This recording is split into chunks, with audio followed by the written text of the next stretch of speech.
ಮುಗಿಯದ ಕೆಲಸ ಮನೆ ಕೆಲಸ ಅಂತಾರೆ. ಇನ್ ಕೇಸ್ ಹುಷಾರಿಲ್ಲ ಅಂದರೆ ಮನೆ ಕೆಲಸ ಮಕ್ಕಳೇ ಮಲಗ್ತು ಅಂತಾನೆ ಅರ್ಥ. ಎಲ್ಲರಿಗೂ welcome back to Poornima Jagadish ವ್ಲಾಗ್ಸ್ಗೆ.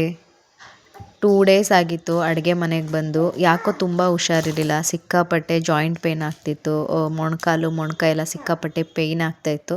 ನೋಡೋಣ ಒಂದು ಸ್ವಲ್ಪ ರೆಸ್ಟ್ ಮಾಡೋಣ ಅಂತೇಳಿ 1-2 ಡೇಸ್ ಟ್ಯಾಬ್ಲೆಟ್ಸ್ ತೊಗೊಂಡು ಹಾಗೆ ರೆಸ್ಟ್ ಮಾಡಿದ್ದೆ. ಇನ್ನೇನು ಮಾಡೋದು, ಇವಾಗ ಅಡುಗೆ ಮನೆಯೆಲ್ಲ ಕ್ಲೀನ್ ಮಾಡ್ಕೋಬೇಕು ಅಂತೇಳಿ ಬಂದೆ. ಸೊ ನೋಡಿನೇ ಒಂಥರ ತಲೆಗಿರ್ರಂತು, ಇವಾಗ ಇದನ್ನೆಲ್ಲ ಕ್ಲೀನ್ ಮಾಡೋದು ಹೇಗೆ, ಪಾತ್ರೆ ತೊಳೆಯೋದು ಹೇಗೆ ಅಂತೇಳಿ.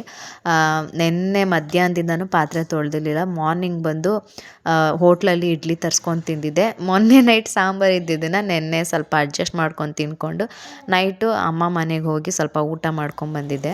ಅವ್ರು ಇನ್ನೇನು ಮಕ್ಕಳನ್ನ ನೋಡ್ಕೊಳಕ್ಕೆ ಹೋಗ್ತೀನಿ ಅಂತ ಹೇಳಿದರು. ಸರಿ ಅಂತೇಳಿ ಅಷ್ಟರಲ್ಲಿ ಊಟ ಮಾಡ್ಕೊಬರೋಣ. ನಮ್ಮ ಪಾಪುನು ನೋಡಿ ಸ್ವಲ್ಪ ಮಾತಾಡಿಸಿ ತುಂಬ ದಿನ ಆಗಿತ್ತು ಅಂತ ಹೇಳಿದರು. ಅಪ್ಪ ಬಂದು ಕರ್ಕೊ ಹೋಗಿದ್ರು. ಸೊ ಹಾಗಾಗಿ ಅಲ್ಲೇ ಹೋಗಿ ಊಟ ಮಾಡ್ಕೊಂಬಂದೆ. ಸೊ ಇವತ್ತು ಮಾರ್ನಿಂಗು ಸಹ ಏನೂ ಮಾಡೋಕ್ಕಾಗಿರಲಿಲ್ಲ. ನಮ್ಮ ಹಸ್ಬೆಂಡ್ ಸ್ವಲ್ಪ ಹೆಲ್ಪ್ ಮಾಡಿ ಪಲಾವೆಲ್ಲ ಮಾಡಿದರು. ಸರಿ ಅಂತೇಳಿ ತಿಂದ್ಕೊಂಡು ಇನ್ನು ಎಷ್ಟು ಟೈಮ್ ಹೀಗೆ ಕೂತ್ಕೊಳ್ಳೋದು, ಎಷ್ಟಾಗುತ್ತೋ ಅಷ್ಟು ಮಾಡ್ಕೊಳ್ಳೋಣ ಅಂಥೇಳಿ ಒಂದು ರೌಂಡ್ ಟ್ಯಾಬ್ಲೆಟ್ ತೊಗೊಂಡು ಸ್ವಲ್ಪ ರೆಸ್ಟ್ ಮಾಡಿ ಇವಾಗ ಮಧ್ಯಾಹ್ನದ ಮೇಲೆ ಕೆಲಸ ಶುರು ಮಾಡ್ಕೊಂಡಿದ್ದೀನಿ. 2 ದಿನ ಆಯಿತು ಕಸ ಹೊಡೆದು, 1.5 ದಿನ ಆಯಿತು ಪಾತ್ರೆ ತೊಳೆದು. ಎಷ್ಟೇ ಹುಷಾರಿಲ್ಲ ಅಂತ ಅಂದ್ರೂ ನನಗೆ ಮನೆ ಕ್ಲೀನ್ ಮಾಡಿಲ್ಲ ಅಂದರೆ ಸಮ್ಟೈಮ್ಸ್ ಕೂತ್ಕೊಳ್ಳೋಕ್ಕೆ ಆಗಲ್ಲ. ಆ್ಯಕ್ಚುಲಿ ಅದೇ ವಿಷಯವಾಗಿ ತುಂಬ ಸಲ ನಮ್ಮ ಯಜಮಾನ್ ಹತ್ರ ಬೈಸ್ಕೊಂಡಿದ್ದೀನಿ. ಫಸ್ಟು ಹುಷಾರಾಗು, ಬೆಳಗ್ಗೆ ಹೋಗಿ ಇಂಜೆಕ್ಷನ್ ಹಾಕ್ಸ್ಕೊಂಬಂದಿರ್ತೀಯ, ರಾತ್ರಿ ಬಂದು ಕೆಲಸ ಮಾಡ್ತಾ ಇರ್ತೀಯ, ಎಷ್ಟಾಗುತ್ತೋ ಅಷ್ಟು ರೆಸ್ಟ್ ಮಾಡಬೇಕು. ಆಮೇಲೆ ಮತ್ತೆ ಬಿಸಿನೀರು ಕುಡಿ, ಅವರೆಲ್ಲ ಹೇಳಿದ್ದು ಯಾವ ಇನ್ಸ್ಟ್ರಕ್ಷನು ಸಹ ಫಾಲೋ ಮಾಡಲ್ಲ ಅಂತಾರೆ, ಹೇಳ್ತಾ ಇರ್ತಾರೆ. ಬಟ್ ನನಗೆ ಮನೆ ಕ್ಲೀನ್ ಇದ್ದು ನನಗೆ ರೆಸ್ಟ್ ಮಾಡಿದ್ರೆ ಓಕೆ ಎಲ್ಲ ಚೆನ್ನಾಗಿದೆ ಅಂತ ಅರ್ಥ. ಇವಾಗ 2 ಡೇಸಿಂದ ನಾನು ಅಷ್ಟು ಅಡುಗೆ ಮನೆಗೂ ಹೋಗಲಿಲ್ಲ. ಇವನಂತೂ ಅಂಡಿದ ಆಟ ಸಾಮಾನು ಹಾಗೆ ಇತ್ತು. ಸರಿ ಅಂತೇಳಿ ಹಾಗೆ ಬಿಟ್ಟಿದ್ದು. ನಂಗೆ ಎದ್ದಿದ ತಕ್ಷಣ ಎಲ್ಲ ಒಂಥರ ಅನ್ಸ್ಯಾಟಿಸ್ಫೈ. ಮತ್ತು ಇನ್ನೊಂದೇನಪ್ಪ ಅಂದರೆ ನೋಡ್ತಿದ್ದ ತಕ್ಷಣ ನನಗೆ ತಲೆ ಗಿರ್ರ ಅಂದ್ಬಿಡುತ್ತೆ. ಅಯ್ಯೋ ಕಸ ಹೊಡಿಬೇಕು, ಇನ್ನು ಇಷ್ಟೊಂದು ಪಾತ್ರೆ ತೊಳಿಬೇಕು, ಬಟ್ಟೆ ಒಗಿಬೇಕು, ಇನ್ನು ಮಡ್ಚೋ ಬಟ್ಟೆ ಇದೆ.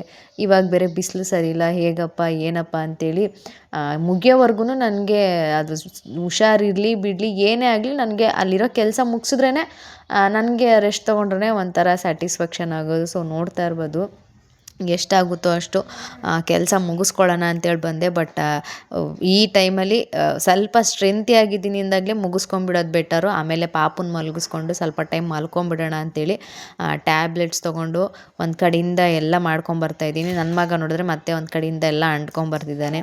ಏನಾದರೂ ಮಾಡ್ಕೊ ಹೋಗು, ಫಸ್ಟು ಮನೆ ಕ್ಲೀನ್ ಮಾಡ್ಕೊತೀನಿ ಅಂತೇಳಿ ಗುಡಿಸಿ ಒರೆಸಿ ಕಾಂಪೌಂಡ್ ಕಸನೂ ಗುಡಿಸಿರಲಿಲ್ಲ. ಬಿಕಾಸ್ ಗಾಡಿ ಎಲ್ಲ ಬಂದು ನಿಂತ್ಕೊತಿತ್ತು. ಇದಂತೂ 3 ಡೇಸ್ ಆಗಿತ್ತು. ಬಾಗಿಲಿಗೂ ಸಹ ನೀರು ಸಹ ಹಾಕಿರಲಿಲ್ಲ.